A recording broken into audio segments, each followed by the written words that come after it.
చెప్పబడినటువంటి వాక్య భాగంలో 7వ వచనాన్ని చదువుతున్నాను. అయితే యెహోవా దూత రెండవ మారు వచ్చి అతనిని ముట్టి, నీ శక్తికి మించిన ప్రయాణము నీకు సిద్ధమై ఉన్నది, నీవు లేచి భోజనము చేయమని చెప్పినప్పుడు. దేవునికి స్తోత్రం. ప్రభుని ప్రియులారా, పోయిన ఆదివారం ధ్యానించాం మనం. దేవుడు ఏలియాకి గొప్ప విజయాన్ని ఇచ్చాడు. ఏలియాతో చెప్పాడు, నువ్వు ఆనందంగా ఉండాలి, నువ్వు ఆనందిస్తావనే ఏ ప్రవక్తకి ఇవ్వలేనటువంటి విజయాన్ని నేను నీకు ఇచ్చాను.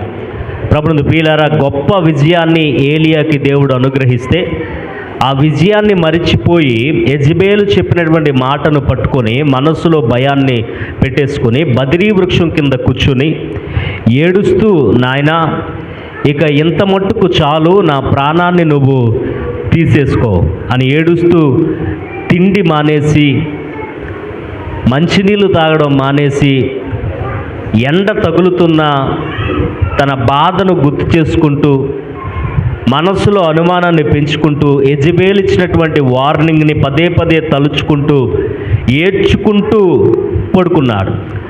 అలాంటి సమయంలో దేవుడు తన దేవదూతను పంపించి ఏలియాను తట్టి లేపాడు. దేవునికి స్తోత్రం. పోయిన ఆదివారం మనం ఆ ప్రసంగాన్ని విన్నాం. దేవుడు ఏమని చెప్పాడు దేవదూత ద్వారా ఏలియాతో? మర్చిపోయారా? పోయిన ఆదివారం మన స్లోగను చెప్పండి ఒకసారి. లేచి తిని. దేవునికి స్తోత్రం. ఏలియాతో దేవుడు చెప్పాడు, ఏలియా ఆనందంగా ఉండడానికి నేను నిన్ను సృష్టించాను, లేచి తిను, లేచి తిని ఆనందించు. ప్రభువుని ప్రియులారా, దేవుడు ఏలియాకి కాల్చిన రొట్టెలు తన తల దగ్గర సిద్ధపరిచాడు. తను లేచి చూసేటప్పటికి కాల్చిన రొట్టెలు కనిపించాయి. తను లేచి చూసేటప్పటికి చక్కటి నీళ్ళ బుడ్డి కనిపించింది. తల దగ్గర ఏలియాకు సిద్ధం చేశాడు. గమనించండి, ఏలియా లేచాడు, రొట్టెలు తిన్నాడు, అప్పాలు తిన్నాడు, మంచినీళ్ళు తాగాడు. ఇప్పుడు ఏం చేయాలి చెప్పాలి, కానీ మళ్ళీ పడుకున్నాడు. ఏం చేశాడు? ఆనందించటం మానేసి మళ్ళా అదే అనుమానంతో తినేసి మరలా పడుకున్నాడు. నిద్రలోకి వెళ్ళిపోయాడు. అదే దుఃఖం, అదే అనుమానం, అదే బాధ, అదే వార్నింగ్, మరలా అదే తలుచుకుంటూ ఏడ్చుకుంటూ పడుకున్నాడు. ఏమండి, ఎవరైనా ఒకసారి చెప్తే, ఒకసారి ఎవరైనా మన కళ్ళ ముందు ఏడుస్తూ కనపడితే మనం చెప్తాం బాధతో, ఎరా నాన్న ఎందుకురా ఏడుస్తున్నావు, ఏడవద్దురా అని ఒకసారి చెప్తాం. ఆడు మనం చెప్పిన పదే పదే అలాగే ఏడుస్తూ కూర్చున్నాడు అనుకో, మనం 2-3 సార్లు చెప్పిన తర్వాత మనం చెప్పినా వాడు ఏడవటం మానటం లేదనుకో, చిచ్చి ఈడింతే, ఈడు ఏడుపు మొగమోడు, ఈయన ఎన్నిసార్లు చెప్పినా ఏడవడం మానడు అని చెప్పేసి విసిగిపోయి మనం చెప్పటం మానేస్తాం. ఒకసారి అలిగారనుకో, ఎరా నాన్న ఎందుకు అలిగావురా, లేచి అన్నం తిన్నానా, ఎందుకు అలిగావమ్మా, ఎందుకు అలిగావు అని మనం బుజ్జగిస్తాం. ఒకసారి కాదు, 2 సార్లు కాదు, పదే పదే అదే పనిగా అలుగుతూ కూర్చున్నారనుకో, గమనించండి, చిరాకు వస్తుంది. అలిగితే అలుక్కో అని చెప్తాం. ప్రభుని ప్రియులారా, అలిగితే అలుగుకో అని వదిలేస్తాం. తింటే తిను లేకపోతే మాని అని వదిలేస్తాం. ఏడిస్తే ఏడు లేకపోతే మాని అని చెప్పేసి మనం వదిలేస్తాం. కానీ దేవుడు అలాంటి వాడు కాదు. దేవునికి స్తోత్రం. అలా వదిలేసేవాడు కాదు. ఏలియా చేసిన తప్పే మరలా చేస్తున్నాడు. దేవుడు ఏలియాని లేపి, నేను ఆనందంగా ఉండమన్నానుగా, ఎందుకు పస్తు పడుకుంటావు, లేచి భోజనం చేయి, లేచి మంచినీళ్ళు తాగు, లేచి నువ్వు ప్రయాణం చేయాలి, సంతోషంగా ఉండాలి, ఆనందంగా ఉండాలి, గొప్ప విజయాన్ని నేను నీకు ఇచ్చా అని చెబితే ఏలియా లేచాడు. దేవదూత తట్టి లేపినప్పుడు లేచాడు, భోజనం చేశాడు. ఇప్పుడు మళ్ళీ పడుకున్నాడు, మళ్ళీ అదే తప్పు చేస్తున్నాడు. చక్కటి మాట 7వ వచనంలో మనం చదివాం. అలాంటి టైంలో దేవుడు ఏం చేశాడు? చిచ్చి ఏలియా, నీ బతికింతే, నువ్వు మారో, చెప్పిన అర్థం చేసుకో, లెగమన్నానా, లేచి నడవమన్నానా, నేను చెప్పింది చెప్పినట్టుగా వినమన్నానా, ఆనందించమన్నానా, చెప్తే నీకు అర్థం కావట్లేదా, నీలాంటోడికి చెప్పినా వేస్టే అని చెప్పేసి దేవుడు వదలలేదట. 7వ వచనాన్ని మరలా చదువుతున్నా. అయితే యెహోవా దూత రెండవ మారు వచ్చి అతనిని ముట్టి, నీ శక్తికి మించిన ప్రయాణం నీ కోసం. దేవునికి స్తోత్రం. ఒకసారి దేవుడు చెప్పాడు, ఏలియా వినలా, మరలా అలిగి పడుకున్నాడు. ఆ మరలా అలిగినోడిని చెచే అలిగితే అలుగు అని దేవుడు వదలకుండా రెండవసారి మరలా దేవదూతను పంపించాడు. రెండవసారి మరలా ఏలియా దగ్గరికి దేవదూత వచ్చి మరలా తట్టి లేపి, ఏలియా లేచి భోజనం చేయి, లేచి ప్రయాణం చేయి, లేచి నడు. ప్రభునందు ప్రియులారా, దేవునికి ఉన్నటువంటి ఒక చక్కటి లక్షణం. ప్రభునందు ప్రియులారా, పోయిన ఆదివారం దేవుడు మనతో చెప్పాడు, లేచి తిని ఆనందించి. నిజంగా ఈ ఆదివారం అనగా పోయిన ఆదివారం విన్న వాక్యాన్ని ఎంతమంది అవలంబించారు చెప్పండి? ఎంతమంది నిజంగా బాధలు వదిలేసి పైకి లేచారు? ఎంతమంది చక్కగా కడుపు నిండా తిన్నారు? ఎంతమంది చక్కగా ఆనందించగలిగారు? మనలో చాలామందికి ఉండే ఒక ఆలోచన ఏమిటో తెలుసా? పాస్టర్ గారు ఏదో వాక్యం చెప్తాడు, ఆయన లెగమంటాడు, లెగిసే పొజిషన్లో మనం ఉన్నామా? తినమంటాడు, తినే పొజిషన్లో మనం ఉన్నామా? ఆనందించమంటున్నాడు, ఆయనకేం తెలుసు మా బాధలో? ఆయన ఏదో చెప్తాడు. ఎక్కడ ఆనందించగలం? ఎక్కడ తినగలం? ఎక్కడ సంతోషంగా ఉండగలం అని కొంతమంది ఆలోచన చేస్తునే వాళ్ళు ఉంటారు.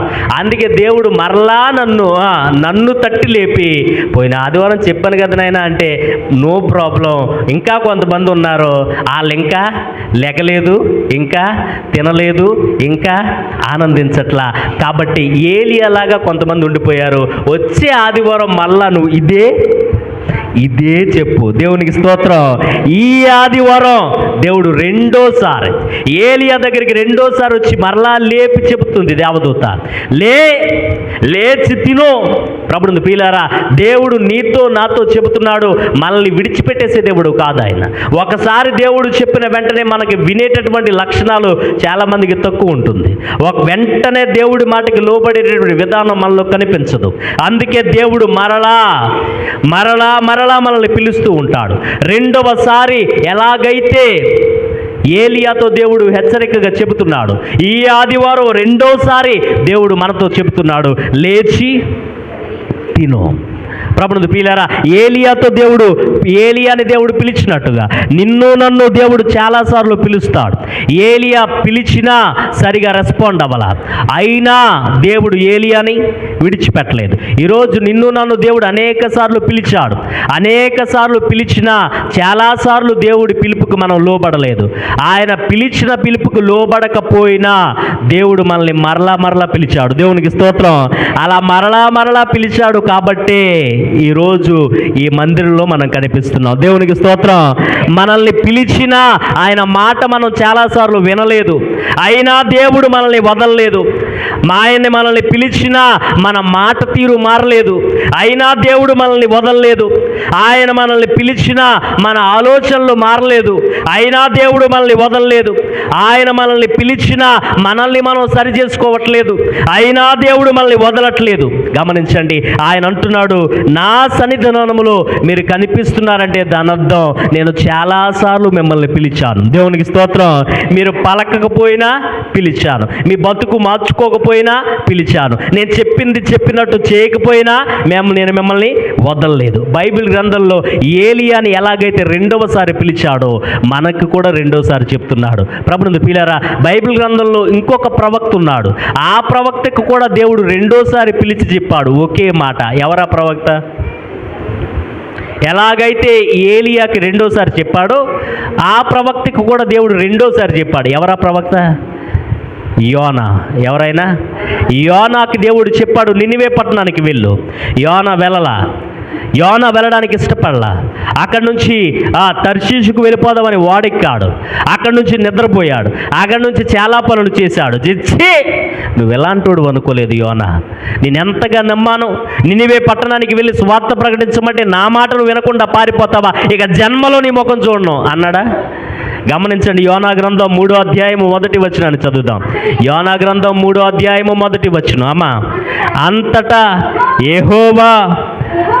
యెహోవా వాక్కు రెండవ మారు దేవునికి స్తోత్రం. చాలండి. 1వ అధ్యాయం 1వ వచనంలో దేవుడు యోనాకి చెప్పాడు, నినివే పట్టణానికి వెళ్ళాలయ్యా, ప్రసంగం చేయాలయ్యా. వినలా, పారిపోయాడు. తిమ్మింగలో ఎప్పుడైతే బయటికి కక్కేసిందో ఇప్పుడు మరలా రెండవసారి తన దూతతో పంపించా, రెండవసారి తన వాక్కుతో యోనాతో మాట్లాడుతున్నాడు. యోనా, నువ్వు లేచి మరలా నేను చెప్పినట్టుగా నినివే పట్టణానికి నువ్వు వెళ్ళాలయ్యా, నువ్వు ప్రసంగం చేయాలయ్యా. యోనాకు ఒక విషయం అర్థమైంది. ఏమిటో తెలుసా? దేవుడు నన్ను నినివే పట్టణానికి వెళ్ళే వరకు నన్ను వదలనే, దేవుడు నేను ఆ ప్రసంగం చేసే వరకు నన్ను వదలడు. ప్రభువును ప్రియులారా, దేవునికి ఉన్నటువంటి ఒక గుణ లక్షణం ఏమిటో తెలుసా అండి? మనము రక్షించబడే వరకు దేవుడు మనల్ని విడిచిపెట్టడు. దేవునికి స్తోత్రం.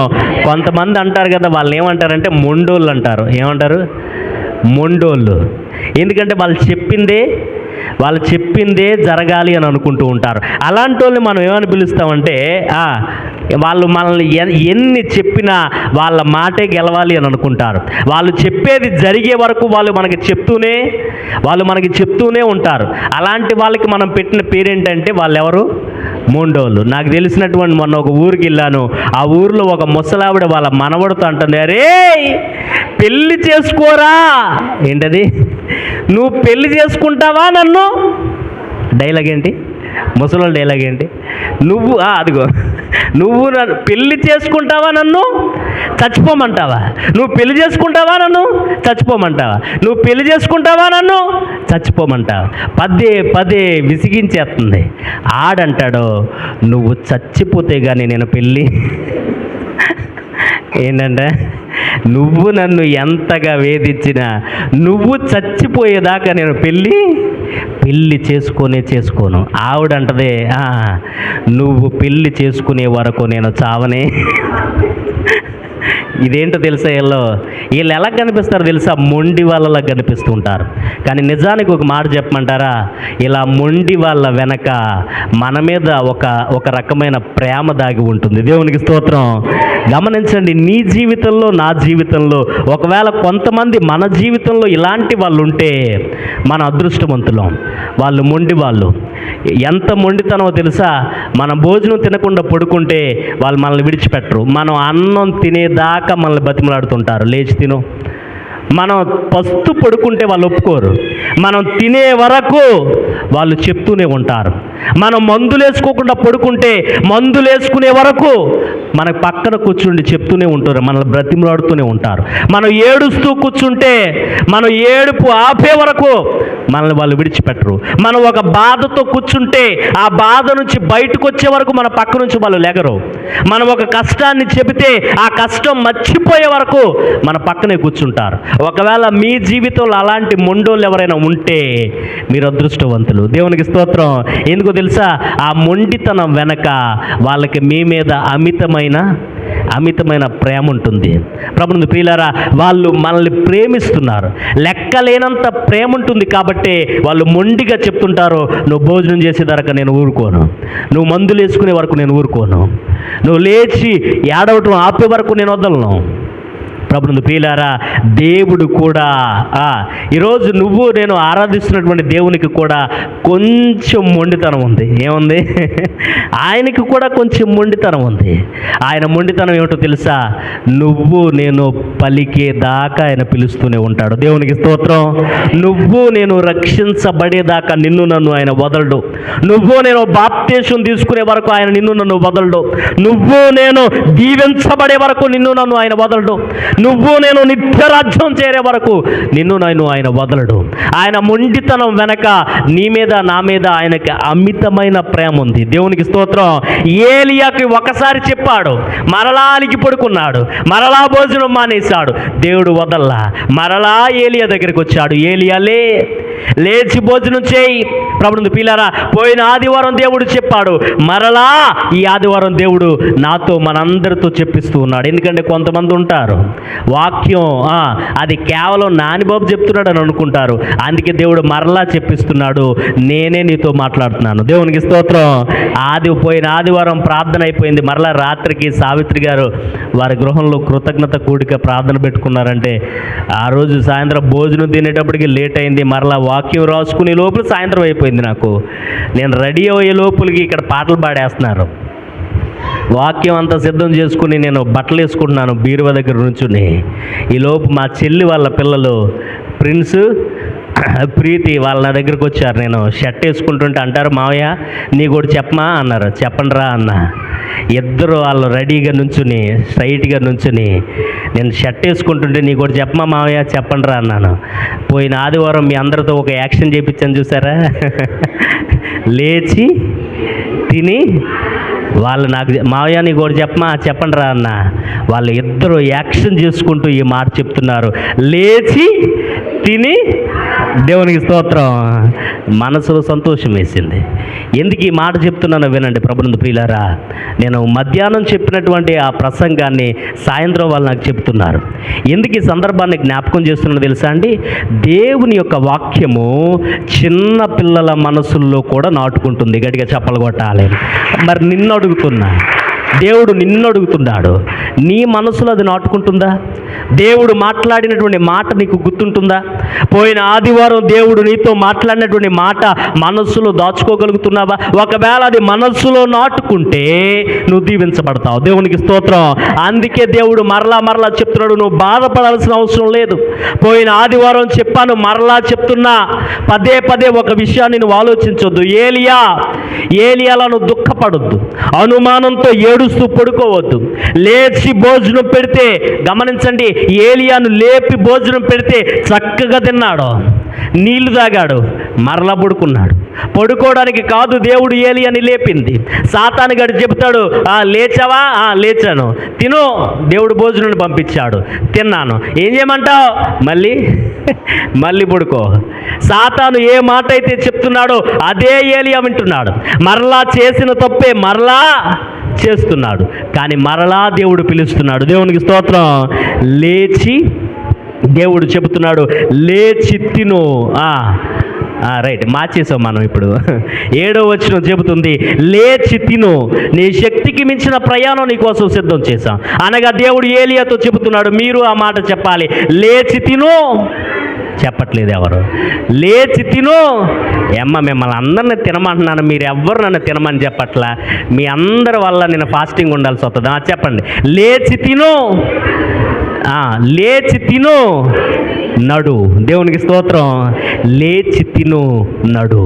నీ శక్తికి మించిన ప్రయాణాన్ని నీకోసం నేను సిద్ధం చేశాను. ఏలియా లేచి తిని నడు.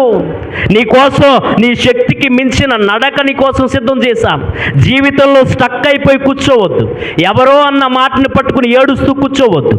ఏలియా నీకు ఒక చక్కటి జీవితాన్ని ఇచ్చాను. పదే ఎందుకు భయపడతావు? పదే ఎందుకు ఏడుస్తావు?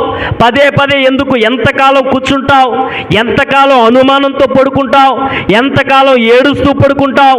ఎంతకాలం మనసులో దుఃఖాన్ని పెట్టుకుని, అనుమానం పెట్టుకుని చచ్చిపోతా, మాట్లాడితే చచ్చిపోతా, నాయన నా ప్రాణం తీసేసుకో, మా అత్తగారు ఇలా అందరూ నేను చచ్చిపోతా, మా కోడలు ఇలా చేసింది నేను చచ్చిపోతా, మా మామగారు ఇలాగ అన్నారు నేను చచ్చిపోతా, పిల్లోడు అన్నం తింటలేదు చచ్చిపోతా, మా ఆయనగారు ఏదో అన్నారు చచ్చిపోతా, ఉద్యోగం రాలేదు చచ్చిపోతా, మాట్లాడితే చచ్చిపోతా అంటావేంటి? చచ్చిపోవడానికి కాదు ఏలియా నిన్ను సృష్టించింది. లేచి తిను, నడు. నీకోసం ఒక మార్గాన్ని సిద్ధం చేశా. లేచి తిని నడు. జీవితంలో అందరికీ కష్టాలు ఉంటాయి, నీకొక్కడికే కాదు ఏలియా. అనేక మందికి కష్టాలు ఉంటాయి. లేచి తిను. ఇంతకుముందు లేపి నిన్ను చెప్పానుగా, ఆనందించమని చెప్పానుగా. లేచి నడు, లేచి తిను. ఈరోజు దేవుడు నీతో నాతో చెబుతున్నాడు. ఏలియా మనసులో భయం ఉంది. నాయన ఎలా లేకమంటావు? లేచి ఎలా తినమంటావు? లేచి ఎలా నడవమంటావు? నడిస్తే మధ్యలో యెజెబెలు వస్తుందిగా, యెజెబెలు సంగతి నేను చూసుకుంటా. నడుచుకుంటూ వెళితే ఆహాబు వస్తాడుగా, ఆహాబు సంగతి నేను చూసుకుంటా. నడుచుకుంటూ వెళితే మధ్యలో ఒక అనుమానం ఉందిగా, ఆ అనుమానం సంగతి నేను చూసుకుంటా. దేవుడు నీతో నాతో చెప్పేది, దేవుడు నీకు వ్యవసాయాన్ని ఇచ్చాడా? లేచి తిని చక్కగా వ్యవసాయాన్ని చేయండి. అనుమానాన్ని పక్కన పెట్టేయండి. దేవుడు నీకు వ్యాపారాన్ని ఇచ్చాడా? ఆ వ్యాపారం చేస్తూ నువ్వు ముందుకు నడవాలి. దేవుడు నీకు వ్యవసాయాన్ని ఇచ్చాడా? వ్యవసాయం చేస్తూ నువ్వు ముందుకు నడవాలి. దేవుడు నీకు ఒక ఉద్యోగాన్ని ఇచ్చాడా? ఆ ఉద్యోగం చేస్తూ నువ్వు ముందుకు నడవాలి. దేవుడు నీకు చదువుకునే ఒక స్టూడెంట్గా ఈ మాటలు వింటుంటే చదువుకుంటూ నువ్వు ముందుకు వెళ్ళాలి. దేవుడు నీకు ఇల్లు కట్టే పని ఇచ్చాడా? ఆ పని చేసుకుంటూ ముందుకెళ్ళు. మిగిలిందంతా నేను చూసుకుంటాను. దేవునికి స్తోత్రం. అనుమానంతో ఆగిపోకండి, లేచి తినండి, నడవండి. దేవునికి స్తోత్రం. దేవుడు చెప్పేది లేచి తినండి, చెప్పండి అమ్మా, లేచి తినండి, నడవండి. దేవునికి స్తోత్రం. పుట్టినది మొదలుకొని ఒక కుంటోడండి దేవాలయం బయట కూర్చున్నాడు. శృంగారం అనే దేవాలయం బయట కూర్చున్నాడు. వాడి జీవితంలో వాడు కూర్చోవడానికి అలవాటు పడిపోయాడు. వాడి పైకి లేగలేడు, నడవలేడు. పేతురు, యోహాను అదే దేవాలయం మెట్ల మీద నడుచుకుంటూ వెళుతున్నారు దేవాలయానికి. ఈ పుట్టినది మొదలుకొని కుంటోడు ఆ దేవాలయపు మెట్ల మీద కూర్చుని పేతురేమనేస్తాడేమో, యోహానేమనిస్తాడేమని వాళ్ళని చూసి భిక్షం అడుక్కుంటున్నాడు. నాయనా అని వాళ్ళ వైపు తేరు చూశాడు. గమనించండి, పేతురు అతన్ని చూసి, పుట్టినది మొదలుకున్నటువంటి ఆ కుంటోడిని చూసి ఒక మాట చెప్పాడు. అపోస్తుల కార్యములు 3వ అధ్యాయం 6వ వచనంలో ఆ మాట ఉంటుంది. పేతురు అతని వైపు తేరు చూసి, అంతటా పేతురు, వెండి బంగారములు మా యొద్ద లేవు గాని నాకు కలిగినదే నీకిచ్చుచున్నాను. నజరేయుడైన యేసుక్రీస్తు నామములో లేచినడు. దేవునికి స్తోత్రం. ఆ పుట్టినది మొదలుకొని కుంటోడుతో దేవుడు చెబుతున్నాడు, లేచి నడు, లేచి నడు. దేవుడు చెప్పేది లేచి నడవాలి నువ్వు. పేతురు, యోహాను ఆ పుట్టినది మొదలుకొని కుంటోడిని చూసి ఈ మాట చెబుతున్నారు, నజరేయుడైన యేసుక్రీస్తు నామములో లేచి నడు అని చెప్పగానే బైబిల్ చెబుతుంది వాడు దిగ్గున లేచాడట. ఏమంటే నన్ను మీరు గమనించాలి. పుట్టినది మొదలుకొని కుంటోడు కూర్చుంటేనే దేవుడు లేపి నడవమంటున్నాడే. మనం కుంటోళ్ళం కాదుగా. పుట్టినది మొదలుకొని ఆ కుంటోడు కూర్చుంటేనే దేవుడు ఒప్పుకోకపోతే నువ్వు నేను బాధల్లో కూర్చుంటాం, అలాగే ఆలోచిస్తూ కూర్చుంటాం, అవే తలుచుకుంటూ కూర్చుంటాం, అదే అనుమానంతో కూర్చుంటాం, అదే బాధతో కూర్చుంటాం, అదే కోపంతో కూర్చుంటాం అంటే దేవుడు ఎందుకు ఒప్పుకుంటాడు? పుట్టినది మొదలుకొని కుంటోడు కూర్చుంటేనే దేవుడు ఒప్పుకోలేదండి. దేవుడు చెబుతున్నాడు, నువ్వు లెగాలి, నువ్వు లేచి నడవాలి. గమనించండి, కుంటోడ్నే లేచి నడు అని చెబుతున్నాడు. అనుమానంతో ముందే భయపడి ఏమీ చేయకుండా కూర్చోకండి. కష్టాల్లో, అవమానాల్లో, అప్పుల్లో దేవుడు చెప్పేది లేచి విశ్వాసంతో నడవండి. దేవునికి స్తోత్రం. విశ్వాసంతో మీరు నడవాలి. యేసయ్య నీటి మీద నడుచుకుంటూ వస్తున్నాడు. పేతురు వాడలో ఉన్నాడు. యేసయ్యను చూశాడు. నాయన నువ్వే అయితే నేను కూడా నడుస్తా నీటి మీద. గమనించండి, దేవుడు చెప్పాడు నడు. ఒకవేళ పేతురు ప్లేస్లో ఉంటే నువ్వు నేను యేసయ్యను అడుగుతావు, ఎలా నడవమంటావు నాయనా? ఏం మాట్లాడుతున్నావు నాయనా? నీటి మీద నన్ను ఎలా నడవమంటావు? ఈరోజు మన జీవితాల్లో ఉన్న ప్రశ్న, పాస్టర్ గారు నడవమని బాగానే చెప్తున్నారు, మా కష్టాలు మీకేం తెలుసు? ఇన్ని కష్టాల్లో లేచి ఎలా నడవమంటారు? ఇన్ని అప్పుల్లో లేచి ఎలా నడవమంటారు? ఈ నీళ్ళ మీద నన్ను ఎలా నడవమంటారు? ఈ అవమానాల్లో నన్ను ఎలా నడవమంటారు? పిల్లల భవిష్యత్తు సరిగా లేదు, లేచి ఎలా నడవమంటారు? మనసు నిండా బాధ ఉంది, లేచి ఎలా నడవమంటారు? మనసు నిండా దుఃఖం ఉంది, లేచి ఎలా నడవమంటారు? జరిగిన తప్పే మరలా జరుగుతుంది, లేచి ఎలా నడవమంటారు? నేను చేసిన ప్రార్థనకి జవాబు దేవుడి పట్ల లేచేలా నడవమంటారు? గమనించండి, పేతురు ప్లేస్లో మనం ఉంటే దేవుడిని అడుగుతాం, నీళ్ళ మీద నన్ను ఎలా నడవమంటారు? గమనించండి, దేవుడు చెబుతున్నాడు విశ్వాసంతో నడవాలి. దేవునికి స్తోత్రం. పేతురు విశ్వాసంతో నడిచినప్పుడు నీళ్ళ మీద కూడా నడవగలిగాడు. ఈరోజు నీతో నాతో చెప్పేది, నువ్వు విశ్వాసంతో నడవగలిగినప్పుడు ప్రతి కష్టంలో, ప్రతి ఇబ్బందిలో కూడా లేచి ధైర్యంగా నడవగలుగుతావు. మీకు తెలుసా అండి, కొంతమంది హైందవ సహోదరులు ఉంటారు, నాకు తెలిసిన వాళ్ళు చాలామంది ఉన్నారు. నేను చదువు చెప్పిన ఒక స్టూడెంట్ ఉంది. వాళ్ళ నమ్మకం ఏమిటో తెలుసా అండి? వాళ్ళ దేవాలయానికి, అనగా వాళ్ళు గుడికి వెళతారు. ఆ గుడికి ముందు కొన్నిసార్లు వాళ్ళకి కొన్ని పండగలు వస్తాయి. ఆ పండగలు వచ్చినప్పుడు ఆ గుడికి ముందు బగబగ కాలిపోతున్న నిప్పుల్ని పరుస్తారు. ఏంటవి? నిప్పు రవ్వలు అంటాం కదా మనం. ఆ నిప్పు రవ్వల్ని ఆ గుడి ముందు పరుస్తారు. మీకు తెలుసా అండి? వాళ్ళు ఆ నిప్పుల మీద నడుస్తారు. వేటి మీద చూసారా ఎవరినైనా అలాగా? ఏమంటే ఇప్పటికీ కొన్ని గ్రామాల్లో దాన్ని చక్కగా ఫాలో అవుతుంటారండి. నిప్పుల మీద నడుస్తారు. వాళ్ళ నమ్మకం ఏమిటో తెలుసా అండి? ఏమంటే మీరు అడగాలి, నిప్పుల మీద నడిస్తే కాళ్ళు కాలుతాయి అంటారా, అలా కాలువ అంటారా? కాలువ నిప్పుల మీద నడిస్తే కాళ్ళు కాలవండి. గమనించండి, వాళ్ళ నమ్మకం ఏంటో తెలుసా అండి? మా కాళ్ళు కాలిన పర్లా ఇలా నడిస్తే దేవుడు మాకేదో చేస్తాడు. దేవునికి స్తోత్రం. గమనించండి, ఒక స్టూడెంట్ ఉంది, నా స్టూడెంట్ అలాగే నిప్పుల మీద నడిచింది. ఒక రోజు నడిచి వారం రోజులు రెస్ట్ తీసుకుని కాలేజీకి వచ్చింది. అమ్మ ఏంటమ్మా కాళ్ళన్నీ బొబ్బలు వచ్చేసాయి, ఏంటమ్మా ఇది? మాకున్నటువంటి ఒక అలవాటు అండి, దేవుడికి మేమేదో కోరుకుంటాం, ఆ కోరిక నెరవేర్చమని చెప్పేసి మేము కానీ ఏదో ఒకటి పట్టుకొని చేత్తో నిప్పుల మీద నడుస్తారట. గమనించండి, నిప్పుల మీద నడవడం, గమనించండి, వాళ్ళకది గొప్పతనం.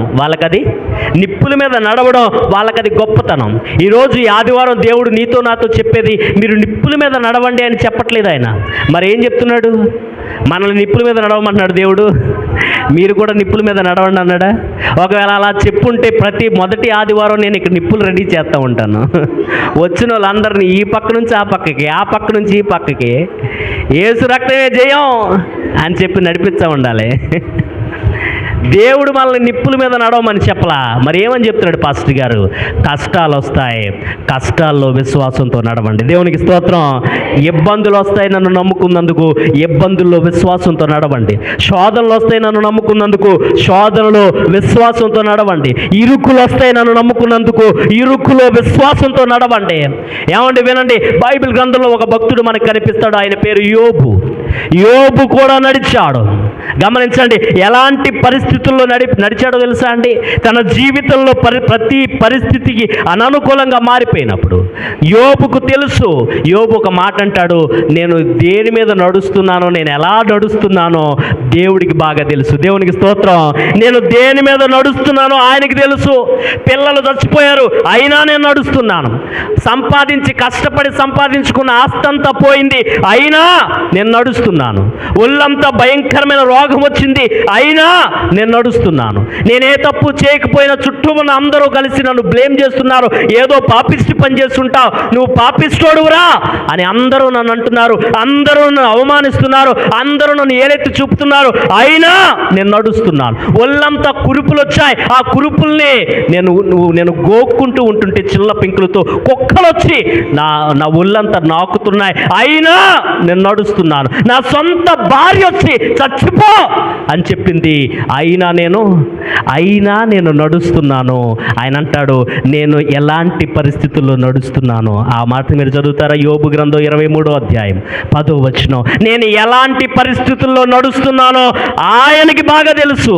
యోబు గ్రంథం 23వ అధ్యాయము 10వ వచనం. అమ్మా, నేను నడుచు మార్గము ఆయనకి, దేవునికి స్తోత్రం. నేను ఎలా నడుస్తున్నానో ఆయనకి బాగా తెలుసు. ఎలాంటి శ్రమల్లో నడుస్తున్నానో ఆయనకి బాగా తెలుసు. ఎలాంటి కష్టాల్లో నడుస్తున్నానో ఆయనకి బాగా తెలుసు. త్వరలో నన్ను సువర్ణంలా మార్చబోతున్నాడు. దేవునికి స్తోత్రం. ఆ కింద వచ్చులో అంటాడు, కొంతమంది మనల్ని చూసి అనుకోవచ్చు, ఆడికేం తక్కువరా, వాళ్ళకేం తక్కువరా, వాళ్ళకేం కొదువురా, ఆ అమ్మాయికి ఏం తక్కువరా, ఆ కుటుంబానికి ఏం తక్కువరా, వాళ్ళ వెనకమాల పోయినంత మంది ఉన్నారా, వాళ్ళకి పొలాలు ఉన్నాయిరా, బ్యాంకులో బంగారం ఉందరా, మనకు లెక్క అదే హాల్లో. ఆడికేం తక్కువరా, వాళ్ళకేం తక్కువరా. నన్ను చూస్తున్న వాళ్ళకి మనం ఎలా నడుస్తున్నామో తెలియకపోవచ్చు, కానీ యోబు అంటున్నాడు, చుట్టూ ఉన్నవాడికి తెలియకపోవచ్చు నేను ఎలాంటి పరిస్థితుల్లో నడుస్తున్నానో, కానీ నేను నడుచు మార్గము ఎవరికి తెలుసు? దేవునికి స్తోత్రం. ఈ ఆదివారం దేవుడు నీతో నాతో చెప్పేది, నువ్వు ఎలాంటి పరిస్థితుల్లో నడుస్తున్నావు అని చుట్టూ ఉన్నవాడికి తెలియకపోవచ్చు. అందుకే డైలాగులు వేస్తుంటారు, మీకేం తక్కువ, ఆడికేం తక్కువ, వాళ్ళకేం తక్కువ, వాళ్ళకి తెలియదు. కానీ మనం ఎలా నడుస్తున్నామో ఎవరికి తెలుసు? దేవునికి స్తోత్రం. అది క్రైస్తవుడి గొప్పతనం. ఇప్పుడు మీరు చెప్పాలి నాకు, నిప్పుల మీద నడవడం గొప్ప విషయమా, యోబులాగా నడవడం గొప్ప విషయమా? మీరు సరిగా ఆన్సర్ చేయాలి. ఇందాక నిప్పుల మీద నడవడం వాళ్ళకి గొప్ప విషయం అని చెప్పాను కదా. నిప్పుల మీద నడవడం గొప్ప విషయమా, యోబు లాంటి పరిస్థితుల్లో నడవడం గొప్ప విషయమా? ఇది క్రైస్తవుల గొప్పతనం. గట్టిగా చప్పలు కొట్టాలి. నిప్పుల మీద 15 గంటలు 10 నిమిషాలు ఎవడైనా నడుస్తాడు. మనసులో ఏదో ఒక గొప్ప నమ్మకాన్ని పెట్టేసుకుని ఈ మూల నుంచి ఆ మూలకి 1 మీటర్ 2 మీటర్లు నడవమంటే ఎవడైనా నడిచేస్తాడు. తర్వాత ఆయింట్మెంట్లు రాసుకుంటారు.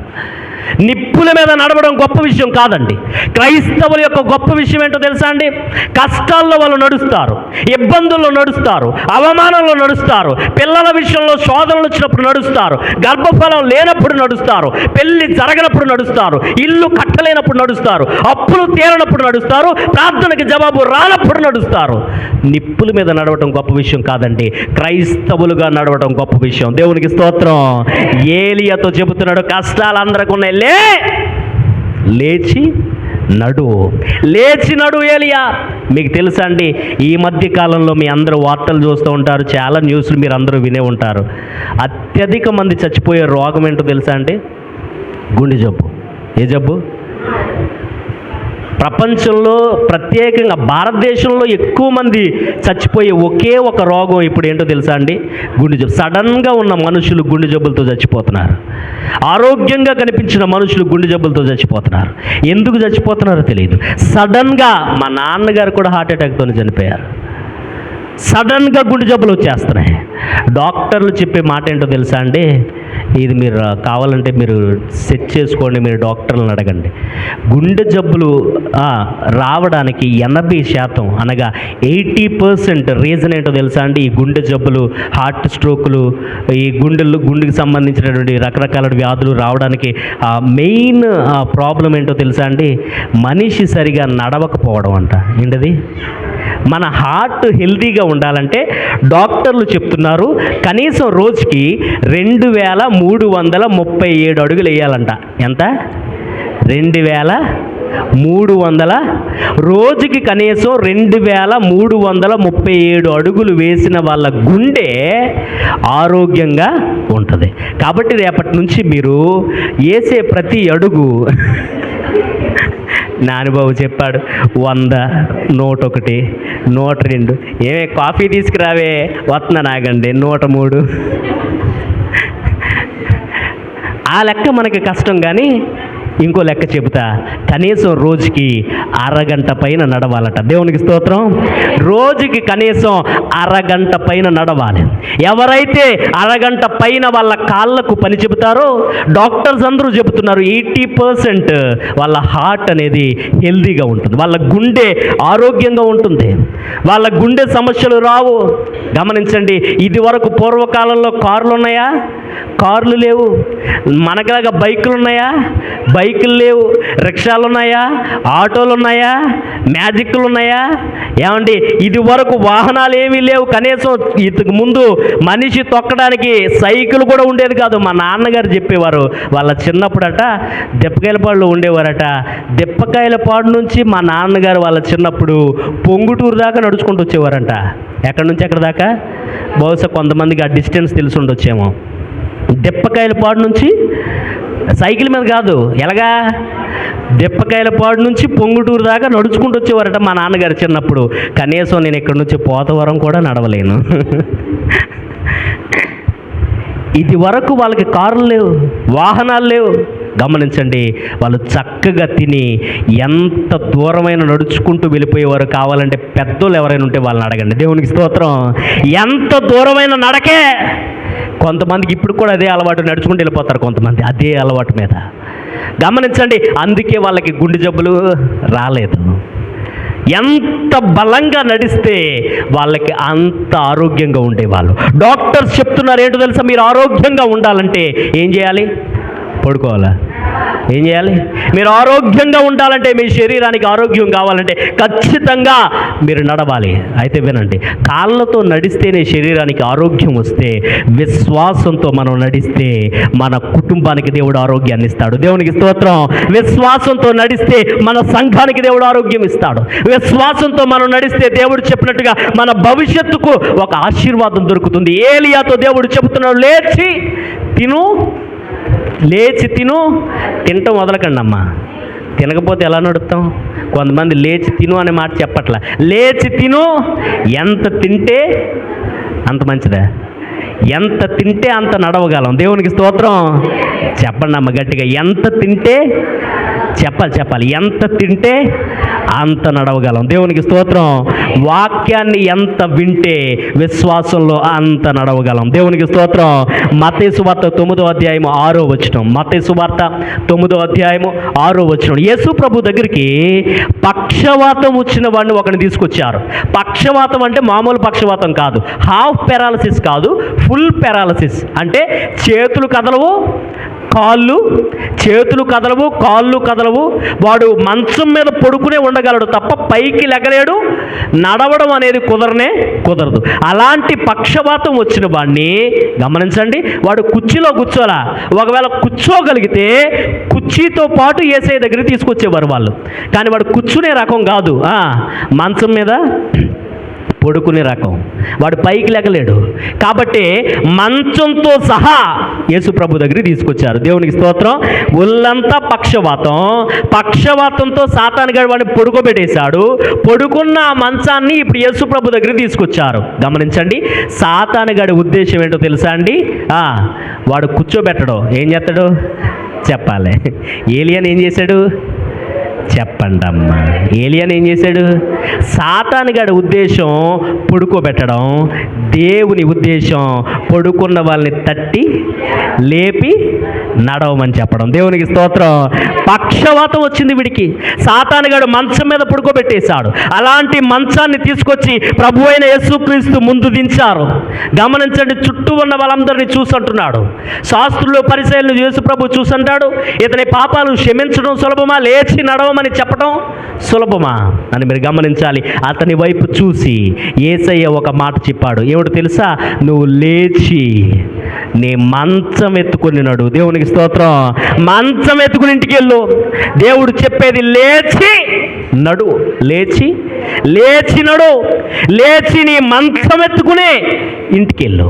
ప్రభుత్వ పిల్ల వాడు లేవలేడు, పడుకునేటటువంటి మనస్తత్వం కలిగిన వాడు. పక్షవాతం వచ్చి సాతానుగాడు వాడిని పడుకోబెట్టేశాడు. కానీ యేసయ్య వాడిని లేపి నడిపించాడు. దేవునికి స్తోత్రం. ఆయన చెప్తున్నాడు, నువ్వు లేచి నీ మంచం ఎత్తుకుని, మామూలుగా కాదంట, నువ్వు నడుచుకుంటూ వెళ్ళేటప్పుడు మామూలుగా వెళ్ళకు, లేచి ఒక మంచం వేసుకుని వచ్చావుగా నువ్వు, ఆ మంచం ఎత్తుకుని అదే మంచం మీద సాతానుగాడు వాడిని పడుకోబెట్టాడు. కాబట్టి యేసయ్య అన్నాడు, బాబు నువ్వు వెళ్ళేటప్పుడు ఏం తీసుకెళ్ళు, ఇంటికి వెళ్ళేటప్పుడు నీ మంచం తీసుకెళ్ళి. ఎందుకంటే మంచం ఎక్కడ ఉంచితే ఇంకొకరు పడుకోబెడతాడు సాతానుగాడు. నువ్వు వెళ్ళేటప్పుడు బాగుపడ్డ నువ్వు లేచి నీ మంచం ఎత్తుకుని నాడు. సాతానుగాడు మనందరికీ ఒక మంచం ఎత్తాడు, ఒక్కొక్కరికి ఒక మంచం ఎత్తాడు. మంచం వేసాడు, చెప్తాడు పడుకో. ఏంటది? మంచం వేసి మరి చెప్తాడు పడుకో. దేవుడు చెప్తున్నాడు, నువ్వు లేచి వెళ్ళేటప్పుడు ఆ మంచాన్ని కూడా ఎత్తుకుని వెళ్ళిపో. దేవునికి స్తోత్రం. సాతానుగాడు ప్రతి ఒక్కరికి ఒక్కొక్క మంచం వేసి పడుకోమని చెప్తాడు. కొంతమందికి భర్త మీద అనుమానం అనే మంచం, ఆ మంచం మీదే పడుకుంటారు వాళ్ళు, అక్కడి నుంచి బయటికి రారు. కొంతమందికి భార్య మీద అనుమానం అనే మంచం, ఆ మంచం మీదే పడుకుంటారు, బయటికి రారు. ఇక అప్పులు తీరవు అనే మంచం ఎత్తాడు కొంతమందికి సాతాను, అదే మంచం మీద పడుకుంటారు, ఇక చచ్చినా నా అప్పు తీరదు. కొంతమందికి నీ రోగం తగ్గదు అనే మంచం ఎత్తాడు, ఆ మంచం మీదే పడుకుని ఆలోచిస్తూ ఉంటారు. కొంతమందికి నీ పిల్లల బతుకులు మారో అని చెప్తాడు, అదే మంచం మీద పడుకుని అదే ఆలోచిస్తూ ఉంటారు. ఎవరో అత్తగారన్న మాట అనే మంచం వేసేస్తాడు, ఆ మంచం మీద నుంచి బయటికి రారు. కోడలేదో చేసింది అనే మాట పట్టుకుంటారు కొంతమంది, ఆ మంచాన్ని దిగరు. కాబట్టి యేసయ్య చెప్తున్నాడు, మీరు లేచి వెళ్ళేటప్పుడు మంచాలన్నీ ఎత్తేయండి. దేవునికి స్తోత్రం. ఎవరైనా మంచం తీసుకొచ్చారు ఇక్కడికి? వెళ్ళేటప్పుడు మంచం తీసుకెళ్ళిపోవాలి, లేకపోతే నేను పడుకుంటాను ఇక్కడ. దయచేసి మీ మంచాలు ఎవరు ఇక్కడ ఉంచడానికి వీలు. దేవునికి స్తోత్రం. యేసయ్య చెప్తున్నాడు, లేచి మంచం ఎత్తుకుని ఆ మంచాలన్నీ తీసేసి నడవండి. దేవుడు చెప్తున్నాడు, మీ మనసులో ఏ మంచం వేశాడో సాతానుగాడు పడుకోవడానికి, ఏలి అని పడుకోబెట్టినట్టుగా, పక్షవాత రోగం వచ్చిన వాడిని పడుకోబెట్టినట్టుగా, నేను ఆ పాస్ అవనేమో అనే మంచాన్ని తీసేసి చదువు, నేను నీకు సహాయం చేస్తా. ఇల్లు కట్టలేనేమో అనే అనుమానం అనే మంచాన్ని తీసేసి ఇల్లు కట్టడం ప్రారంభించు, నేను నీకు సహాయం చేస్తా. నా రోగం తగ్గుతుందంటారా? అనే అనుమానం అనే మంచాన్ని తీసేయ్, నేను నిన్ను నడిపిస్తా, నేను నీకు సహాయం చేస్తా, నా వ్యాపారం నా వ్యవసాయం బాగుపడదేమో అనే అనుమానం అనే మంచం ఉన్నంత కాలం సాతానుగా నిన్ను పడుకోబెట్టేస్తాడు. అందుకే దేవుడు చెబుతున్నాడు, నువ్వు లేచి ఆ మంచాన్ని కూడా ఎత్తుకెళ్ళాలి. దేవునికి స్తోత్రం. మంచం ఎత్తుకో, నేను నిన్ను నడిపిస్తా. ఏమండి వినండి, అనుమానాన్ని మనసులో పెట్టుకోకండి. యెజబెలు ఇచ్చిన వార్నింగ్ని పదే పదే తలుచుకుంటూ ఏలియా కూర్చున్నట్టుగా మనం కూడా జీవితంలో స్టక్ అయిపోతాం. లేచి మన పని మనం చేయలేం. ఇక ఇది జరగదేమో, ప్రార్థనకి జవాబు రాదేమో అనే అనుమానాన్ని పక్కన పెట్టేయండి. ఏమండి, మీరు చక్కగా కూర్చుని డబల్ కాట్ మంచం మీద పొద్దున్నే డబల్ కాట్ మంచం మీద కూర్చుని ఒక కప్పు కాఫీ తాగుతున్నారు. ఏం తాగుతున్నారు? ఏంటి భోజనం చేయలేదు ఎవరు? పొద్దున్నే లేచి మంచం మీద కూర్చుని డబల్ కాట్ మంచం మీద వేడి వేడి కాఫీ, పొగలు వస్తున్నటువంటి వేడి వేడి కాఫీ కప్పు పట్టుకుని మంచం మీద కూర్చుని, పరుపేసుకున్న మంచం మీద కూర్చుని తాగుతున్నారు. దాని మీద ఒక చక్కటి బ్లాంకెట్ ఉంది. గమనించండి, ఎవరో జోకేశారు. ఏమేశారు? వేడి వేడి కాఫీ తాగుతున్నప్పుడు ఎవరో జోకేశారు. మీరు టక్కున నవ్వారు, మీ హ్యాండ్ షేక్ అయింది. ఏమవుతుంది? కాఫీ ఎక్కడ వలుతుంది? మీ మీద. కాఫీ ఎక్కడ వలుతుంది? మంచం మీద వలుతుంది. వెంటనే మనం ఏం చేస్తాం తెలుసా? కాఫీ కప్పు అక్కడ పెట్టేసి గబగబా వచ్చి మంచం మీద వేసుకున్న ఆ తెల్ల బ్లాంకెట్ని టక్కున తీసేస్తాం. ఎందుకో చెప్పాలి, చెప్పండి అమ్మా. పెంట మీద పడేయడానికా? ఎందుకు? వెంటనే బ్లాంకెట్ తీసేస్తారు. కాఫీ పడిన మరక దాని మీద ఎక్కడ అంటుకున్నదో వెంటనే ఎందుకు తీసేస్తారో తెలుసా? ఆ బ్లాంకెట్ని తీసి మనం ఏం చేయొచ్చు? ఉతుక్కోవచ్చు. ఒకవేళ తీయకపోతే ఆ కాఫీ మరక బ్లాంకెట్ని దాటి కిందున్న మ్యాట్రిక్స్లోకి వెళ్తుంది, అనగా కిందున్న పరుపులోకి వెళ్ళిపోద్ది. గమనించండి, బ్లాంకెట్ని ఉతికినంత ఈజీగా పరుపు ఉతకటం ఇది తెలుసు. కాబట్టి కాఫీ పడిన వెంటనే మనం బ్లాంకెట్ తీసేసి గబ్బగబ్బా ఉతికేస్తాం. ప్రభునందు ప్రియులారా, ఈరోజు నేను అదే చెబుతున్నా. మనకి ఎంత సెన్స్ ఆఫ్ హ్యూమర్ ఉంది కాబట్టి దేవుడు చెబుతున్నాడు, కాఫీ పడిన వెంటనే బ్లాంకెట్ ఆ మరక లోపలికి వెళ్లకుండా బ్లాంకెట్ తీసినట్టుగా మనసులో సాతానుగాడు ఒక అనుమానం పుట్టించిన వెంటనే దాన్ని మనసు లోపలికి రాకుండా వెంటనే దాన్ని తీసి ఉతికేయండి. దేవునికి స్తోత్రం. వెంటనే దేవునికి అప్పగించేయండి. ఎందుకు తెలుసా? అదే మరకని గనక మీరు అలాగే వదిలేస్తే మనసు లోపలికి వెళ్ళిపోద్ది. అదే అనుమానాన్ని మీరు వదిలేస్తే మనసు లోపలికి వెళ్ళిపోద్ది. మనసు లోపలికి వెళ్ళిపోయిన తర్వాత దాన్ని ఉతుక్కోవడం కష్టం. అది మళ్ళీ ఇంకా ఇబ్బంది పెట్టేస్తుంది. ప్రార్థన చేసాం పాస్టర్ గారు, జరుగుతుందంటారా అని అనుమానం సాతానుగాడు పుట్టిస్తాడు. వెంటనే అనుమానాన్ని తీసేయండి, వెంటనే ఉతికేయండి. ఒకవేళ మాకు ఉతుక్కోవటం రావట్లేదు పాస్టర్ గారు, అయితే నేను చెప్తాను వినండి, ఆదివారం శుక్రవారం ప్రార్థనకి రండి. దేవుడు చక్కగా మురికంతా పోయేలాగా ఉతుకుతాడు ఒక్కొక్కరిని. దేవునికి స్తోత్రం. అసలు మీరు ఎవ్వరు అలా ఉతకలేరు ఆయన ఉతికినట్టుగా. మీకు ఉతుక్కోవటం రాకపోతే దేవుని సన్నిధానికి రండి. ఆదివారం దేవుని సన్నిధానానికి రండి, మానకండి. దేవుడు చక్కగా మురికంతా పోయేలా ఉతుకుతాడు. ఉతికి చక్కటి నీళ్ళతో గుంజుతాడు. గుంజి దాన్ని కంఫర్ట్ పెడతాడు. భయపడకండి, దేవునికి అవకాశం ఇవ్వండి. వాక్యం అనే సబ్బుతో మనల్ని ఉతికి తెల్లగా మారిపోతాం అప్పుడంతా మనందరం. ప్రభువుని ప్రియులారా, దేవుడు చెబుతున్నాడు ఏలియాతో, లేచి తినండి.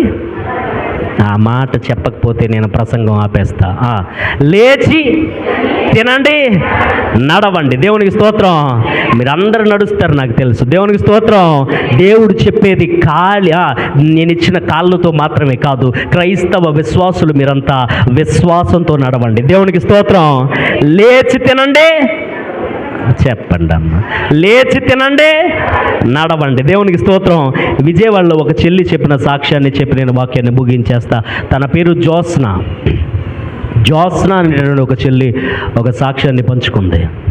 తన జీవితంలో జరిగినటువంటి ఒక సంఘటన వాళ్ళ అమ్మగారి పక్కన పెట్టుకుని ఒక సంఘంలో నిలబడి జ్యోత్స్న అనేటటువంటి ఒక సహోదరి, యవన వయసులో ఉన్నటువంటి ఆ చెల్లి సాక్ష్యాన్ని పంచుకుంటుంది. మాదొక క్రైస్తవ కుటుంబం, సందడిగా ఉండే మా ఇల్లు, నేను మా అన్నయ్య, అమ్మ, నాన్న ఒక ప్రభుత్వ ఉద్యోగాన్ని చేసేవాడు. అమ్మ, నాన్న నేను అన్నయ్య నలుగురు కుటుంబ సభ్యులం. మందిరానికి వెళ్ళే కుటుంబం మాది. సందడిగా గడిపే కుటుంబం అది. మా ఇల్లంతా ఎప్పుడు సందడిగా ఉండేది. కలిసి భోజనం చేసేవాళ్ళం మేమంతా. కలిసి ఆడుకునే వాళ్ళం. అమ్మ నాన్న నేను అన్నయ్య కలిసి టీవీ చూసేవాళ్ళం. కలిసి ప్రార్థన చేసేవాళ్ళం. దేవునికి స్తోత్రం. మా ఇల్లంతా ఎప్పుడు సందడిగా ఉండేది. కలిసి మందిరానికి వెళ్ళేవాళ్ళం. మా ఇల్లంతా ఎప్పుడు ఆనందంగా ఉండేది. సంతోషంగా మేమందరం ఉండేవాళ్ళం. సంతోషంగా కలిసి ఒకరి మీద ఒకరు జోకులు వేసుకుని నవ్వుకునే వాళ్ళం. ఒకరి మీద ఒకరు జోకులు వేసుకుని భోజనం చేసేవాళ్ళం. ఒకరి మీద ఒకరు జోకులు వేసుకుంటూ ఆడుకునే వాళ్ళం. అలాంటిది సడన్గా మా అన్నయ్య బైక్ మీద వెళుతుంటే 2018కి ముందు మా అన్నయ్యకి యాక్సిడెంట్ అయింది. హాస్పిటల్కి తీసుకొచ్చే లోపే మా అన్నయ్య చచ్చిపోయాడు. ఆ చెల్లి ఏడుస్తూ చెప్తుంది, మా అన్నయ్యకి ఏ రోగం లేదు, వాడు చిన్నప్పటి నుంచి యాక్టివ్గా ఉండేవాడు, ఎస్ఐ ట్రైనింగ్కి ప్రిపేర్ అవుతున్నాడు, వాడి శరీరంలో ఏ రోగం లేదు, ఏ బలహీనత లేదు, ఆరోగ్యంగా ఉండే మా అన్నయ్యకి ఏమైందో తెలియదు, సడన్గా యాక్సిడెంట్ అయింది, మా అన్నయ్య చచ్చిపోయాడు. ఆ చెల్లి ఏడుస్తూ అంటుంది, ఇలా చచ్చిపోతారు అని అక్కడ ఇక్కడ విన్నాను కానీ మా ఇంట్లో చచ్చిపోతే ఇలా ఉంటుందని నాకు తెలియనే. మా అన్నయ్య మరణించే వరకు మరణం అంటే ఇలా ఉంటుందని నాకు తెలియదు. ఆ ఇంట్లో ఈ ఇంట్లో మరణించారు అంటే వినేదాన్ని కానీ నా ఇంట్లో జరిగినప్పుడు దాని బాధ ఏంటో నాకు అర్థమైంది. మా అన్నయ్య లేడు అనేటటువంటి ఆ బాధ దుఃఖం నుంచి బయటకు రావడానికి నాకు 3 నెలల పైన పట్టింది. మా అమ్మ సిక్ అయింది, మా నాన్న సిక్ అయ్యాడు. మేమందరూ డిప్రెషన్లోకి వెళ్ళిపోయాం. దేవుని మహాకృపను బట్టి మరలా కోలుకున్నాం. 2018 ఆ టైంలో కరోనా వచ్చింది. అనుకోకుండా మా అన్నయ్య చనిపోయిన 4 నెలలకే మా నాన్నగారికి పాజిటివ్ అని చెప్పారు. కరోనా వచ్చిన మా నాన్నగారిని ప్రతి హాస్పిటల్ తిప్పాం. హాస్పిటల్లో మా నాన్నగారిని జాయిన్ చేసుకోవాలా. ముమ్మరంగా కరోనా ఉన్న టైము. ఒక్క బెడ్ కూడా మా నాన్నగారికి దొరకలేదు. ఆక్సిజన్ సిలిండర్ దొరకలేదు. మా నాన్నగారి కోసం కుక్కపట్టి ఏడ్చాను. డబ్బులు అప్పు తీసుకొచ్చాము. ఎలాగైనా మా నాన్నగారిని ట్రీట్ చేయాలని చెప్పేసి ప్రతి హాస్పిటల్ తిప్పాం. ప్రతి డాక్టర్ గారిని బ్రతిమలాడుకున్నాం. ఒక్క బెడ్ ఇవ్వండి మా నాన్నని బ్రతికించుకుంటామని ఏడ్చాము.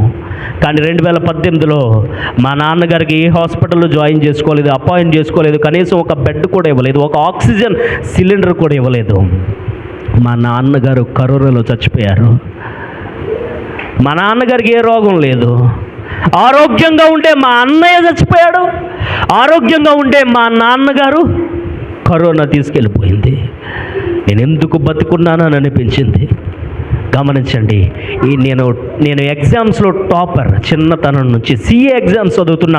ఫైనల్ ఇయర్లో ఇదంతా జరుగుతుంది. ఫైనల్ ఇయర్ ఎగ్జామ్స్ రాసే ఆలోచన మొత్తం నాకు పోయింది. చదువు మీద ఇంట్రెస్ట్ పోయింది. ఏంటి నాయన మా కుటుంబం సందడిగా ఉన్న ఇల్లు ఇలా మార్చేసావేంటి నాయన అని వెక్కి ఏడ్చేదాన్ని. ఇది జరిగిన 6 నెలలకి MRI స్కానింగ్ తీస్తే మా అమ్మకి కరోనా వచ్చిందని చెప్పారు. మా అమ్మని హాస్పిటల్లో జాయిన్ చేసాం. దేవుని కృపను బట్టి మా అమ్మకు ఒక బెడ్ ఇచ్చారు. కానీ మా అమ్మ ఎలా ఉందో నన్ను చూసుకోవడానికి రానిచ్చేవారు కాదు. కరోనా పేషెంట్, మీ అమ్మ దగ్గరికి నువ్వు రావడానికి వీల్లేదు. మా అమ్మ బతికుంటే నాకు దగ్గరికి పంపిస్తానన్నారు. చచ్చిపోతే వాళ్ళే కాల్ చేస్తామని చెప్పారు. మా అమ్మ హాస్పిటల్ బెడ్ మీద పడుకుంది, వెంటిలేటర్ మీద. మా అమ్మ ఎలాగుందో నాకు తెలియదు. మా అమ్మ ముఖాన్ని కూడా నేను చూడలేకపోయాను. అదే టైంలో నా ఫైనల్ ఇయర్ ఎగ్జామ్స్. గమనించండి, నాన్న చచ్చిపోయాడు, అన్నయ్య చచ్చిపోయాడు, అమ్మ కరోనాతో హాస్పిటల్లో ఉంది. బ్రతుకుతుందో చచ్చిపోతుందో తెలియదు. ఇంట్లో ఒక్కదాన్ని నేల మీద పడుకునేదాన్ని. ఒకప్పుడు మా ఇల్లు నలుగురితో సందడిగా ఉండేది, ఆనందంగా ఉండేది. కలిసి తినేవాళ్ళం, కలిసి ఆట ఆడుకునే వాళ్ళం, కలిసి ప్రార్థన చేసుకునే వాళ్ళం. నాయన ఏంటి నాయన నన్ను ఒక్కదాన్ని మిగిల్చేసావు, నేను ఒక్కదాన్ని ఎలా బతకను నాయన. మా అమ్మ కూడా చచ్చిపోతే నేను ఒక్కదాన్ని చదువుకుని ఏం చేయను, CA ఉద్యోగం సంపాదించి ఏం చేయను, నేనేం తప్పు చేశాను నాయన, మా ఇంట్లో వాళ్ళు ఏం తప్పు చేశారు నాయన, ఆరోగ్యంగా ఉండాల్సిన నా కుటుంబాన్ని ఎందుకు నాయన ఇలా చిన్నాభిన్నం చేసేసావు. దేవుణ్ణి ఎన్నో ప్రశ్నలు అడిగా. మనసంతా బాధతో నిండిపోయినప్పుడు పిచ్చి దానిలా జుట్టు పీక్కుని ఏడ్చా. ఆ చెల్లి చెప్తుంది, ఏడుస్తూనే గడిపేదాన్ని. తిండి మానేసా ఏలియాలాగా. మంచినీళ్ళు మానేసా, డిప్రెషన్లోనికి వెళ్ళిపోయా. పదే పదే మా అమ్మ గురించిన ఆలోచన, మా అమ్మ కండిషన్ ఎలా ఉంటుంది. ఎగ్జామ్స్ వచ్చేసాయి, ఎగ్జామ్స్ నేను రాయను అని చెప్పి డిసైడ్ అయిపోయాను. కానీ మా టీచర్సు, మా ప్రొఫెసర్సు, మా పాస్టర్ గారు, మా ఫ్రెండ్స్ నన్ను ఎంకరేజ్ చేశారు. లేదమ్మా నువ్వు ఎగ్జామ్స్ రాయాలి, ఫైనల్ ఇయర్ దాకా వచ్చావు, లక్షల రూపాయలు మీ నాన్నగారు ఫీజులు కట్టారు, సిఏ ఎగ్జామ్స్ రాయాలి. నేను చిన్నతనం నుంచి టాపర్, ఎగ్జామ్స్ రాశాను, మా అమ్మని చూడలేదు. కానీ ఎగ్జామ్ హాల్కి వెళ్ళి వాళ్ళందరూ నన్ను ఎంకరేజ్ చేయడం వల్ల ప్రార్థన చేసుకుని ఎగ్జామ్స్ రాశాను. పాస్ అవుతానో ఫెయిల్ అవుతానో నాకు తెలియదు. 2021లో రిజల్ట్స్ వచ్చాయి. 2021లోనే వాళ్ళ అమ్మగారు హాస్పిటల్ నుంచి దేవుని మహాకృపను బట్టి క్షేమంగా దేవుడు గృహానికి నడిపించాడు. గట్టిగా చప్పలు కొట్టాలి. ప్రాణానికి ప్రమాదం లేకుండా వాళ్ళ అమ్మ సజీవంగా క్షేమంగా ఇంటికి వచ్చింది. 2021లోనే తన CA exam final year exams results వచ్చాయి. తను చెబుతుంది, నేను ఫెయిల్ అయిపోతాను అనుకున్న దేవుడు నన్ను టాప్ ర్యాంక్లో పాస్ చేయించాడు. గట్టిగా చప్పలు కొట్టాలి. మీకు తెలుసా అండి, సిఏ ఉద్యోగం చేస్తున్నాను నేను ఇప్పుడు. సిఏ చార్టెడ్ అకౌంటెంట్ అంటారండి. ఒక్క సంతకానికి 50,000 రూపాయలు ఇస్తారు. ఒక్క సంతకానికి. ఆ చెల్లి చెబుతుంది, నా ఇంట్లో జరిగిన పరిస్థితులు నేను చూసినప్పుడు, తలుచుకున్నప్పుడు నాకు అనిపించింది, నేను ఇక నడవలేను, పైకి లెగలేను. ఆ చెల్లి చెప్తున్న మాట, నడవలేను అనుకున్న ప్రతిసారి దేవుడు నన్ను నడిపించాడు. గట్టిగా చప్పలు కొట్టాలి. నడవలేను అనుకున్న ప్రతిసారి దేవుడు నన్ను నడిపించాడు. ఏలియాతో దేవుడు ఇదే చెబుతున్నాడు, నేను నడవలేను నాయనా, ఆహాబ్ ఉంది, నేను నడవలేను నాయనా, యెజబెల్ ఉంది, అంతా నేను చూసుకుంటా, నీ శక్తికి మించిన ప్రయాణం నీకోసం నేను సిద్ధం చేశా. దేవునికి స్తోత్రం. 7వ వచనంలో అంటాడు, నీ శక్తికి మించిన ప్రయాణం. నడవలేనంటావేంటి ఏలియా? అసలు నువ్వు నడవలేనంత దూరం నేను నడిపించాలనుకుంటున్నా. నీ శక్తికి మించిన ప్రయాణం నీతో నేను చేయించాలనుకుంటున్నా. నడవలేనంటావేంటి? కొన్నిసార్లు దేవుడు, నేను ప్రసంగమే చేయలేను అనుకుంటానండి, నా శక్తికి మించిన ప్రసంగాలు అనేక చోట్ల దేవుడు నాతో చేయించాడు. దేవునికి స్తోత్రం. అదే దేవుడు ఈ ఆదివారం నీతో నాతో చెబుతున్నాడు. ఏలియాతో మాట్లాడిన దేవుడు 7వ వచనంలో మనతో మాట్లాడుతున్నాడు. లేచి నడవండి, మీ శక్తికి మించిన దీవెన నీకోసం నేను సిద్ధం చేశా. నువ్వు చేసిన ప్రార్థనకి మించిన ఆశీర్వాదం నీకోసం నేను సిద్ధం చేశా. నువ్వు చేస్తున్న చేతి పనికి మించిన ఆశీర్వాదం నీకోసం నేను సిద్ధం చేశా. నువ్వు చూపించిన విశ్వాసానికి మించిన బహుమానం నేను నీకోసం సిద్ధం చేశా. నీ కంటికి కనిపించని ద్వారాలు, మార్గాలు నీకోసం నేను సిద్ధం చేశా. నువ్వు ఊహించిన దానికంటే, తలంచిన దానికంటే శక్తివంతమైన మేలును నీకోసం సిద్ధం చేశా. పడుకుంటానంటావేంటి ఏలియా?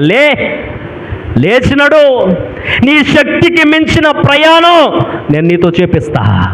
చిన్న పిల్లలకి వాళ్ళు పడుతూ లెగుస్తూ ఉన్నప్పుడు అమ్మ పట్టుకొని ఏం నేర్పిస్తుంది? నడవటం నేర్పిస్తుంది. ఎప్పటిదాకా నేర్పిస్తారు చెప్పాలి తల్లులు? నడక ఎప్పటిదాకా? ఆడు తప్పటడుగుల నుంచి సరిగా నడవటం వచ్చే వరకు తల్లో తండ్రో చేయి పట్టుకుని వాళ్ళని, వాడికి నడవడం వచ్చాక వాడికి నడవడం వచ్చేసింది అనుకున్న తర్వాత ఎవరు నడిపించరు. ఒక కాలుకి దెబ్బ తగిలితే ఆ గాయం తగ్గే వరకు ఎవరైనా హెల్ప్ చేస్తారా నడవడానికి? గాయం తగ్గిన తర్వాత ఎవరు నడిపించడం. దేవుని యొక్క వాక్యం అంటుంది, దేవుడు అంటున్నాడు, నేను మిమ్మల్ని నడిపిస్తా. ఎప్పటిదాకా నడిపిస్తానో తెలుసా? మీకు నడవడం వచ్చే వరకు నడిపిస్తా అనట్లేదు ఆయన. మీకు తగిలిన గాయం తగ్గే వరకు నడిపిస్తా అనట్లేదు ఆయన. మీకు మీ వయసు వచ్చేదాకా నడిపిస్తా అనట్లేదు ఆయన. మీ అమ్మా నాన్న చూసుకునే వరకు నడిపిస్తా అనట్లేదు ఆయన. మీ పెళ్ళయ్యేదాకా నడిపిస్తా అనట్లేదు ఆయన. పిల్లలు పుట్టేదాకా నడిపిస్తా అనట్లేదు ఆయన. నీ రోగం తగ్గేదాకా నడిపిస్తా అనట్లేదు ఆయన. నువ్వు ముసలోడు అయిపోయేదాకా నడిపిస్తా, ముసల్దారు అయిపోయేదాకా నడిపిస్తా అనట్లేదు ఆయన. మరి ఆయన ఏమంటున్నాడు? ఈ వచనాన్ని చదువుదాం. కీర్తనల గ్రంథం 48వ కీర్తన 14వ వచనం వాక్యాన్ని ముగిస్తున్నా. 48వ కీర్తన 14వ వచనం ఒకసారి చదువుతారు. నీ దేవుడు సదాకాలము మనకు దేవుడై ఉన్నాడు, మరణము వరకు ఆయన మనలను నడిపించను. దేవునికి స్తోత్రం. దేవుడు చెబుతున్నాడు, కొంతకాలం నడిపించి మిమ్మల్ని వదలను, పెళ్ళయ్యేదాకా నడిపిస్తా అనట్లేదు ఆయన. ఉద్యోగం వచ్చేదాకా నడిపిస్తా అనట్లేదు ఆయన. లాభం వచ్చేదాకా నడిపిస్తా అనట్లేదు ఆయన. పిల్లల వయసు వచ్చేదాకా నడిపిస్తా అనట్లేదు ఆయన. నువ్వు ముసలోడయ్యేదాకా నడిపిస్తా అనట్లేదు ఆయన. ఏమన్నాడు తెలుసా? మరణము వరకు నేను నిన్ను నడిపిస్తానమ్మా. దేవునికి స్తోత్రం. మరణం వరకు నేను నిన్ను నడిపిస్తా. మరణం వరకు నీ చెయ్యి పట్టుకుంటా. ఎవరు నిన్ను మధ్యలో నడిపించకపోయినా, ఎవరు నిన్ను మధ్యలో వదిలేసినా, నేను మాత్రం నిన్ను నడిపిస్తూనే ఉంటా. నువ్వు మరణించే వరకు నేను నిన్ను నడిపిస్తుంటా. ఏలియా లే. ఎవరు నిన్ను నడిపించాలి? నేనున్నానుగా నీకు. లే, సాతాను గడు పడుకోమని చెప్తున్నాడు నీకు. మొదటిసారి భోజనం పెట్టా నిన్ను లేపి నడిపించడానికే. మరలా పడుకుంటానంటావేంటి? లే, లేచి లేచి నడు. దేవునికి స్తోత్రం. ఆదికాండం 5వ అధ్యాయం 22వ వచనంలో ఒక భక్తుడు కనిపిస్తాడు. ముగిస్తున్నా. ఆదికాండం 5వ అధ్యాయం 22వ వచనం. ఆదికాండం 5వ అధ్యాయం 22వ వచనం. హనోకు హనోకు మెతూషెలను కనిన తరువాత 300 ఏండ్లు దేవునితో నడుచుచు కుమారులను కుమార్తెలను కనెను. దేవునికి స్తోత్రం. గమనించండి, బైబిల్ గ్రంథంలో ఒక భక్తుడండి, ఆయన పేరు ఈనోక్. హనోకు అట తన జీవితంలో 300 సంవత్సరాలు దేవునితో నడిచాడట. దేవునికి స్తోత్రం. 300 సంవత్సరాలు మనం బతుకుతామంటారా? ఇంపాసిబుల్. 300 సంవత్సరాలు మనకు బతికే ఛాన్స్ లేదు. కానీ దేవుడు ఎంత ఆయుష్కాలం ఇస్తే అంతకాలము మనము దేవునితో నడవాలి. దేవునికి స్తోత్రం. హనోకు 300 సంవత్సరాలు తన జీవితంలో దేవునితోనే నడిచాడు. దేవుడు అతన్ని తీసుకెళ్ళిపోయాడట. ఆ నడకను చూసి దేవుడు తనతో పాటు నడిపించుకుంటూ పరలోకానికి తీసుకెళ్ళిపోయాడు. ఈ మాటలు వింటున్న సహోదరి సహోదరుడా, 360 సంవత్సరాలు హనోకు బ్రతికాడు. 300 సంవత్సరాలు దేవునితో నడిచాడు. వినండి ప్రభునందు ప్రియులారా, 300 సంవత్సరాలు నడవటానికి హనోకుకి సాయం చేసిన దేవుడు 90 సంవత్సరాలు, 80 సంవత్సరాలు, 100 సంవత్సరాలు, 70 సంవత్సరాలు మనం బతుకుతాం. 300 సంవత్సరాలు హనోకుకి నడవడానికి సాయం చేసిన అదే దేవుడు నీకు నాకు సాయం చేస్తాడు. దేవునికి స్తోత్రం. కష్టాల్లో సాయం చేస్తాడు, ఇబ్బందుల్లో సాయం చేస్తాడు. ఆయన అంటున్నాడు, మరణము వరకు నేను మిమ్మల్ని నడిపిస్తా. ఏలియా లే, లేచి నడు, లేచి తిను, నడు. నీ శక్తికి మించిన ప్రయాణం నీకోసం. నమ్ముతున్నారా? ఇది నా అనుభవం చెప్పట్లా. పోయిన ఆదివారం నేను ఇదే చెప్పా. సహజంగా ఆదివారాల ప్రసంగాలు చెప్పిందే చెప్తే బోరు కొడుతుంది. కానీ దేవుడు మరలా నన్ను ఇదే చెప్పమన్నాడు, లేచి తిని నడు. దేవుడు చెప్పమన్నదే నేను చెప్తున్నా. ప్రియ సహోదరి సహోదరులారా, ఏలియాతో దేవుడు చెప్పినట్టుగా మనతో నువ్వు చెబుతున్నాడు. ఆ కష్టంలో ఎంతకాలం కూర్చుంటావు? నీకు పక్షవాతం లేదుగా. పక్షవాతం వచ్చిన వాడిని లేచి నడవమని చెప్పా. పుట్టినది మొదలుకొని నువ్వు కుంటోడు కాదుగా. పుట్టినది మొదలుకొనే కుంటోడిని లేచి నడవమని చెప్పా. నువ్వెందుకు లేకూడదు? నువ్వెందుకు నా మాట వినకూడదు? నువ్వెందుకు ఆ బాధని పక్కన పెట్టి, అనుమానాన్ని పక్కన పెట్టి, ఆ మంచాన్ని దిగేసి నువ్వెందుకు నడవకూడదు? ప్రార్థన చేస్తాను. కళ్ళు మూసుకోండి.